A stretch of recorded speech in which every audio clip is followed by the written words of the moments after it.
Live from Lincoln, this is Channel 8 Eyewitness News at 10. Coming up tonight on the news, an update on the fatal shooting of a 15-year-old Lincoln boy yesterday. Also tonight, a big surprise for one person on college game day. But first. Christensen? Yes. McGinnis? Yes. Raybold? Yes. Motion carried 7-0. Some big topics approved at tonight's City Council meeting. Good evening, everyone, and thank you for joining us. More on those stories in just a moment. First, the latest on severe weather. While some areas could get a lot of rain tomorrow, severe thunderstorms have hit parts of Nebraska tonight.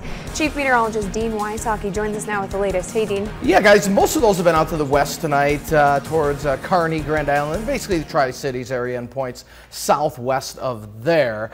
And we'll show you radar in just a bit. But the entire area under a flash flood watch from tonight through Wednesday morning. That extends to our south into Kansas and all the way east into Iowa. Right now, some pretty strong storms just south of Columbus, and nothing severe, but definitely some of the stronger storms are located there. And again, those continue to move to the northeast. We have seen a little bit of activity start to develop now into areas around Seward County. Not a lot, but that's signifying the cold front is starting to head south, and we're getting more moisture being pulled north. So I think those thunderstorms are going to develop in the capital city here a little sooner than we thought. We were hoping that that would hold off until tomorrow sunrise. It's going to be a little quicker. Temperatures range from about 80 here in the capital city to 67 in Columbus. So obviously the front is through Columbus.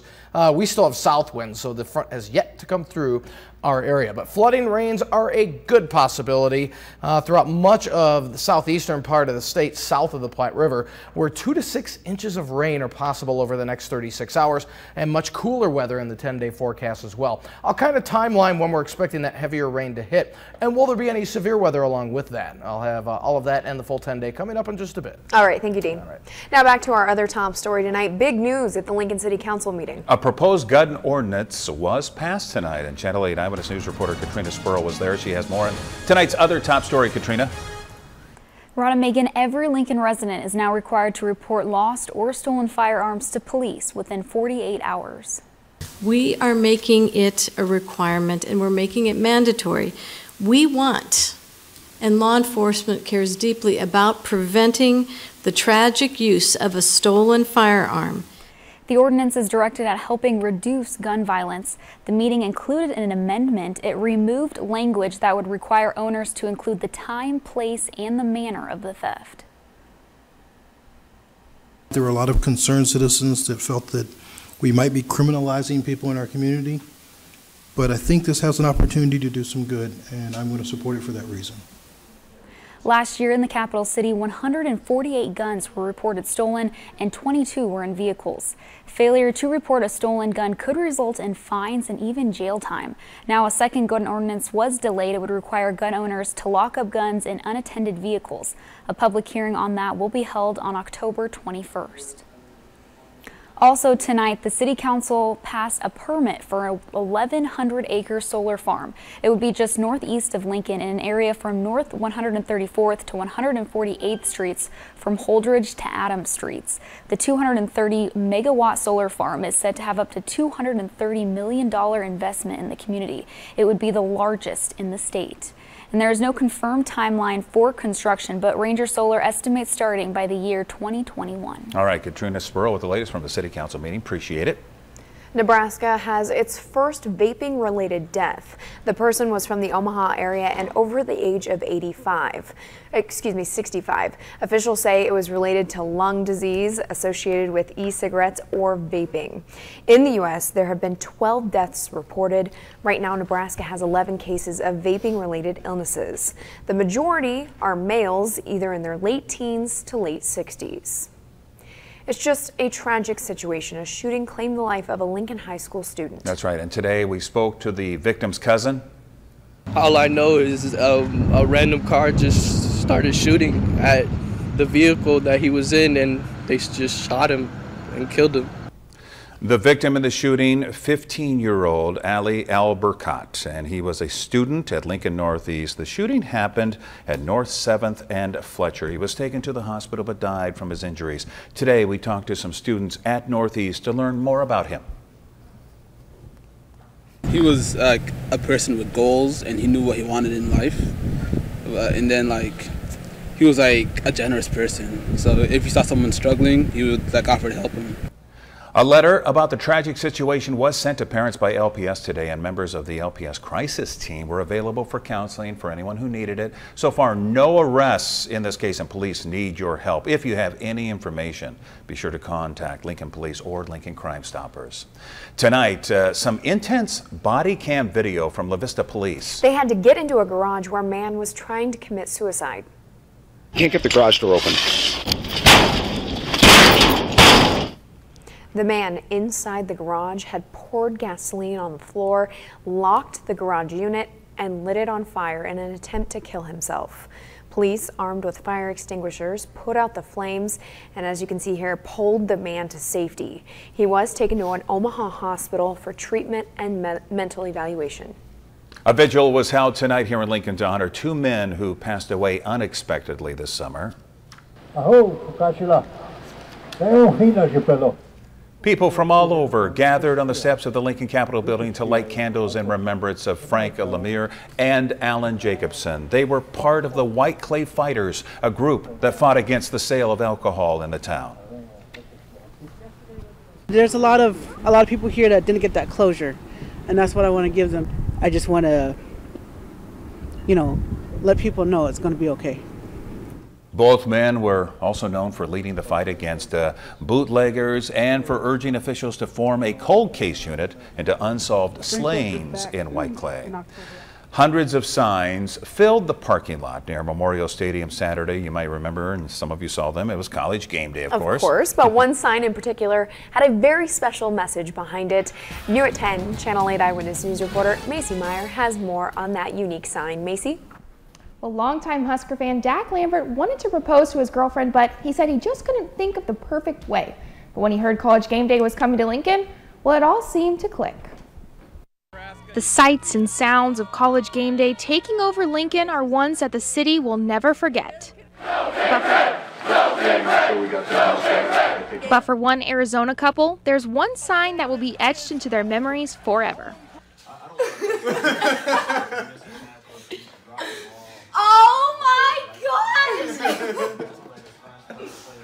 Lifetime Husker fan Dak Lambert heard that College Game Day would be making its way to Lincoln, and his uncle told him this was the perfect opportunity to propose to his girlfriend of 3 years, Lexi Gettle. My uncle, who's been kind of pushing me to get married, he keeps bugging me and putting the pressure on, He's like, well, Dak, you should hire your uncle to hold up a sign at game day while you're at home in Arizona with a sign that says, Lexi, will you marry me? And it was Dak's cousin, Mackenzie, that braved the thousands of fans to make her way to the front of the stage to be seen by everyone. Literally, I had the sign, and I could see it on the screen because I was facing this way, and with the reflection, I could move it over, if it was out of the shot, I'd just move it or I'd adjust it. And so on the Scott Frost one, I just had it up, and I knew they saw it, and I was like, oh my God, I was just so excited.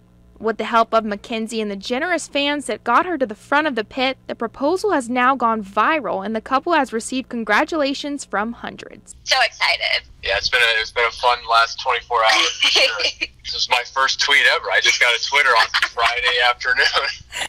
The couple will be making their way back to Lincoln for the Huskers' homecoming game and to celebrate their engagement with all the people that made it possible.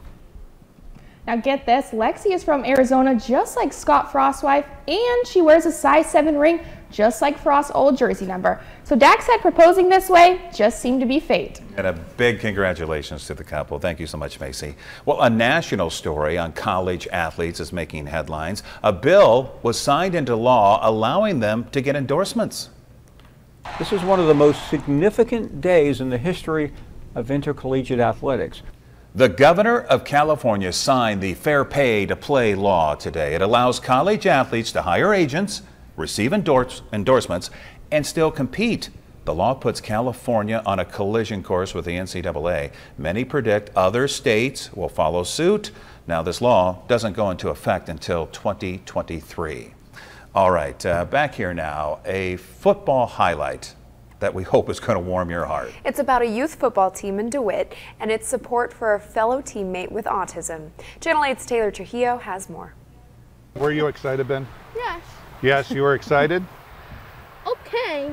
Okay. It all started when a teammate of Ben McNiff mentioned that he would like to see Ben score a touchdown this season, and parents approached Tri-County youth football coach Brad Garrison with the idea. It's a great opportunity that Ben might not get another time, so we thought what a great opportunity for him and the boys to see, you know, the how great it can be to express your feelings in that way. And Garrison took it to Ben's parents, Matt and Brenda, to make it happen. But nobody could have anticipated what would happen when Ben, who has autism, took the field this weekend. With full support from his friends, family, and the opposing team, this unimaginable moment took off. Come on, Benny! Come on, Benny! Step by step, with teammates by his side and a host of fans chanting his name, Ben made his way down almost the entire length of the field to score a touchdown. When you have a child with autism, you don't always know what's going to happen or how life is going to be. And to see him score a touchdown is just, it's very cool. Ben's parents say not only do his teammates support his play on the field, but also help him tackle challenges that come with living with autism. Probably the best part of it is that Ben's class, ever since he was a kindergartner, they have celebrated Ben and his autism, and every step of the way they have cheered him on in whatever they wanted to do. What a great experience. You know, there was grown men in the stands, you know, wiping tears from their eyes, myself included.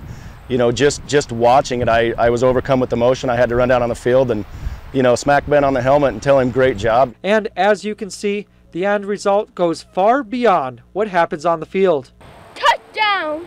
If he wanted to try anything, I think that there's not a person in the community that would stop him, and anybody here would do what they could to help him.